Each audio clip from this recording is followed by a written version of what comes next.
autumn has arrived, and it has brought with it the mythical psilocybe semilanceata, which is also known as the magic mushroom or the liberty cap, or some people call it the witch's hat. Now, there are many species of psilocybin mushroom, but this one in particular grows only in the temperate regions of the world, so it just grows in, certain parts of Europe and Asia, as well as North America and Canada. Now, these mushrooms are potently psychoactive, especially if they're collected from the wild, but I really must stop here before I go any further with this, just to point out the legality of this issue, the legal ramifications of picking them and consuming these mushrooms, because they have actually been illegal to pick and consume here in the UK where I am since 2005, and they're now classified as a Class A drug. And this is actually a law that has been mirrored throughout much of Europe and, many states of the US as well. So before we proceed with this video, I just have to point out that, everything that we're going to talk about in this video is for informational purposes only. And, I'm in no way encouraging anybody to go out and pick these mushrooms or to use them internally. So with that said, the active constituents in psilocybin mushrooms are psilocybin and psilocin. Now, wild harvested liberty caps can have a psilocybin content of up to 2.37%, which is actually the highest recorded of any of the psilocybin mushrooms.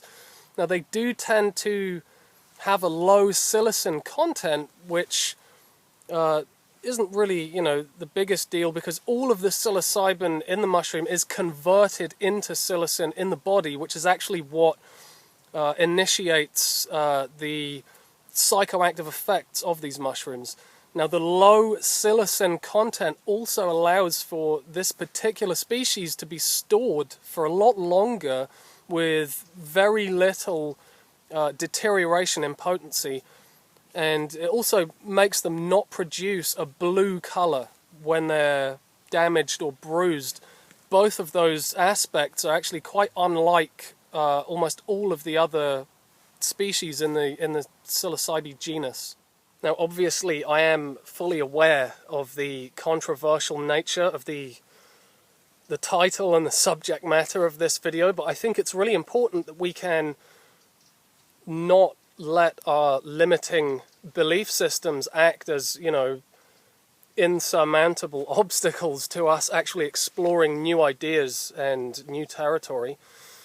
Now, when I refer to the health benefits, I'm really referring to it in the kind of the broadest sense as health perceived not only in the physical body, but, in the entire human organism, in the mind and the spirit, and really the overall development and vitality of the human being, rather than just isolated parts of it. Now, there have been a number of genuinely important health benefits that have been consistently documented from the consumption of psilocybin mushrooms, although it's important to point out that this is, by no means for everybody, and it's by no means a tonic herb at all. Now, tonic herbs build adaptability, and the benefits, kind of accumulate gradually over the long term and over long-term consumption. Whereas, herbs like this are far more immediate in their impact. Now, the experience can be very, very intense and is actually quite self-regulating by nature, in that after consuming it, you're very unlikely to want to or need to do it again, actually, for quite a long while. Now, it can take quite a bit of time to properly assimilate the experience that we've had and really understand the various teachings and, all of the experiences that the teachings that the experience may have imparted to us. So this is really something that someone would want to embark upon periodically, really, with big gaps of time in between. So before looking at some of the profound health benefits that this herb does have to offer, it's really important to just go over some of the risks and some of the actual downsides to consuming it. Now, for most people, there really isn't any long-term physical side effects at all, although while in the midst of the experience there can be significant fluctuations in heart rate and blood pressure, which can fluctuate in either direction. So people with serious conditions in these areas really may want to leave this well alone. Now, people with serious mental health challenges like schizophrenia and manic depression will also want to avoid this herb due to the fact that a lot of people that do suffer from these conditions have consistently shown quite extreme worsening in these conditions after ingesting psilocybin mushrooms. So, really just not even worth bothering with in that instance. Now, another really common side effect while in the midst of the experience is nausea, although, to be honest, this never really tends to last for very long. Now, to my knowledge, there really has never been any recorded accumulation of toxicity in the liver or anywhere else in the body that is a direct result of consuming psilocybin mushrooms, because they actually have a very low level of toxicity. Now, it's really, really of paramount importance that we approach this herb with outright respect and reverence, because it really does contain a great deal of intelligence, and it really has the power to reveal very powerful universal truths to us, whether we're ready to receive them or not. So really ensuring that you are as mentally prepared as you possibly can be is extremely important. And those that really approach this experience with a bravado or with a weak mental or emotional constitution should seriously beware, honestly. And although this species is generally very potent, it does vary from mushroom to mushroom and from climate to climate. So it's never really a good idea to take a really large dose of this mushroom without first gently introducing yourself to the herb and really gaining some sense of familiarity with it first. Now, the unfolding realizations that can occur can be that they can potentially be absolutely terrifying if they're revealed to us before we're actually ready, because our perceptual boundaries can really be surpassed with overwhelming force. So this is really not a medicine that we should approach as a recreational drug and take it just for a laugh. It's really not like that at all, because it can and does go terribly wrong for some people. And although these effects are seldom long-lived in kind of grounded, balanced and well-adjusted people, it can really be a hellish experience while you're in the middle of it. So there really are some very genuine health benefits that many people do experience from the responsible and intelligent use of psilocybin mushrooms. Now, many people actually discover that their chronic depression and anxiety really begin to subside, and in many cases are kind of uprooted and liberated altogether after the experience. Obsessive-Compulsive Disorder is another area that has had really quite amazing clinical results, because the majority of test subjects have shown a dramatic reduction in habitual tendencies and, in repetitive negative behavior, and some people actually continue on with their lives after the experience completely free from OCD. Now, chronic migraines and cluster headaches have also shown to be very much decreased in many people after a profound psilocybin experience, and there have been also very positive results for many people in overcoming various forms of addiction, as well as, improving mental outlook and really alleviating the overwhelming anxiety of terminally ill cancer patients. There's actually been a lot of research done into that, and people that don't have much time left to live due to terminal illness have actually shown really incredible results in uplifting their mental state and actually being able to deal with that experience and be able to, accept what's happening to them. So many people really do experience genuine healing, not only mentally and emotionally and, spiritually, but also from a very physical perspective as well. Now, I personally have experienced pretty much complete and instantaneous recovery from some really chronic physical injuries that I had when consuming Liberty caps previously.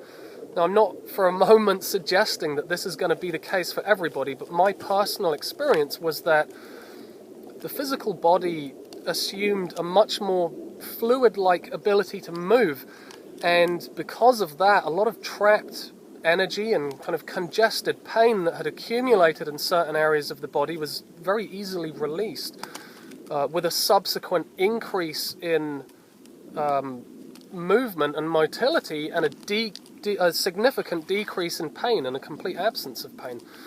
Now, I've also experienced a truly paradigm-dissolving sense of awareness that, although can be very, very intense, was actually a very, very powerful fuel in personal development, because these mushrooms really are very, very powerful teachers that have an immense amount of wisdom to share with us. Although, they're really not for everybody. I mean, many people will actually progress further on their own path without ever needing to consume mind-altering substances like this, especially people that have a tendency to, be rather reactive and maybe dwelling somewhat in a fear-based paradigm. I'm in a field really close to where I live, and there's hundreds or even thousands of these psilocybe, semilanceata mushrooms growing in this field. These are actually really quite easy to identify because, they have the kind of the conical cap with a nipple on the top of it, and quite often you see in the slightly older ones that are white, like for example this one, you can see right around the base of the cap that it's gone black, which is really from the spore release because the spores are black. You can also see some of the younger ones, like these brown ones that look kind of lacquered. They look like they're wet. And these are the younger ones. And, there's just so many of them in this field. Now, something I find absolutely fascinating about these mushrooms is they've begun to proliferate much more so since the dawning of industry, and since our human population has increased dramatically, since we've been destroying the earth, essentially. These mushrooms have actually begun to proliferate in and around areas where people are. They're always growing closely to people.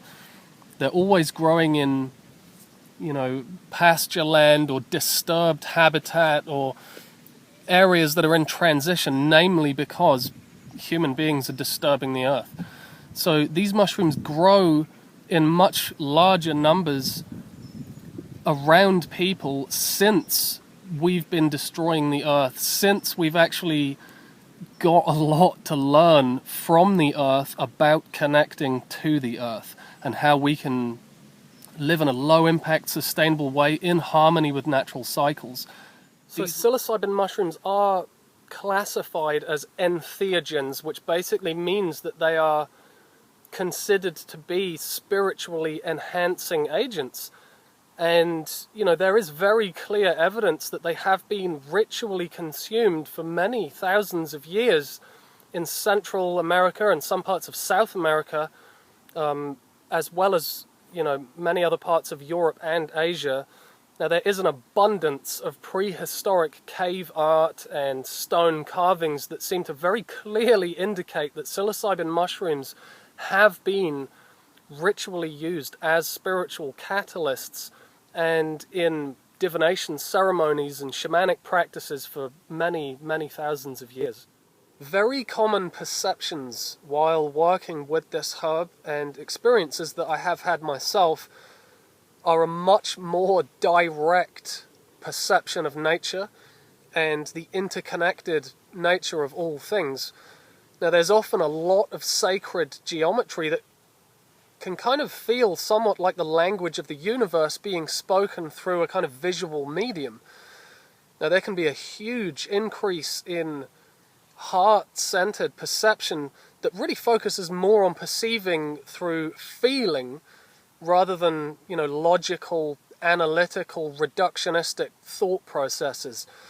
And this heart-centered perception can also initiate a kind of heart-centered communication with others, whether it be people or animals or, even plants. The kind of direct communication that really occurs without the need for any words to be spoken. Now, it's not at all uncommon that people experience a kind of two-way psychic communication, or really a kind of telepathic communication.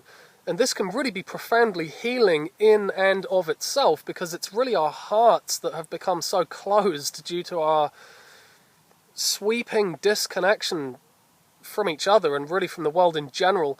So opening our hearts can truly enhance our peripheral field of perception and our ability to feel compassion, which, is very useful really for everybody, but especially those kind of people who really struggle to engage their hearts as an organ of perception in ordinary waking life. So this herb really can be a potentiator of our own human potential, and it can really support more of a sense of being an integral part of an expanding universal consciousness, rather than just simply being an isolated individual who is separate from all other beings and all other things. But, with that in mind, psilocybin mushrooms really should never, ever be taken as a quick fix or some sort of shortcut to enlightenment, because really the motivation for engaging in this kind of experience is very, very relative to how the experience itself is going to unfold. Now, while these herbs can facilitate profound realization, they really will not enlighten us at all, and certainly not permanently, but rather they're going to act as a doorway through which we can temporarily enhance our own perception really a great deal. And the teachings that are received during this time can really ferment and establish themselves in our psyche over the months and even the years after the initial experience. Now, for some people, periodic use of this herb can really help to recalibrate the spiritual compass and really help them to avoid long-term distraction from their path in life. But as always, it's respect and reverence and applied wisdom is really the key factor.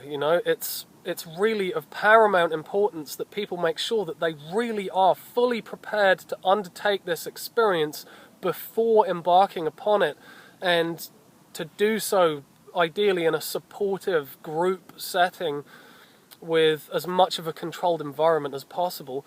Now, solitary experiences are generally not advised, or at least they're not to be undertaken by people unless they've got significant previous experience and a really good mental fortitude and an awareness to be able to cope with the magnitude and the profundity of the experience while they're on their own. So there are actually some potentially very real and genuine health benefits that we can access from psilocybin mushrooms, whether it's the treatment or alleviation of certain specific conditions, or the more general consciousness expansion that we can access from ingesting these herbs. Now, they are a truly sacred herb with really unimaginable power and are really not to be abused at all. You know, you abuse herbs like this really seriously to your own detriment. And as I mentioned earlier, you know, there are some situations where specific individuals will really never ever want to consume these mushrooms at all. But obviously, they are now illegal to pick and use in many parts of the world. And so this is really merely a discussion based on previous experience, historical literature, and really just hypothetical information for entertainment purposes only.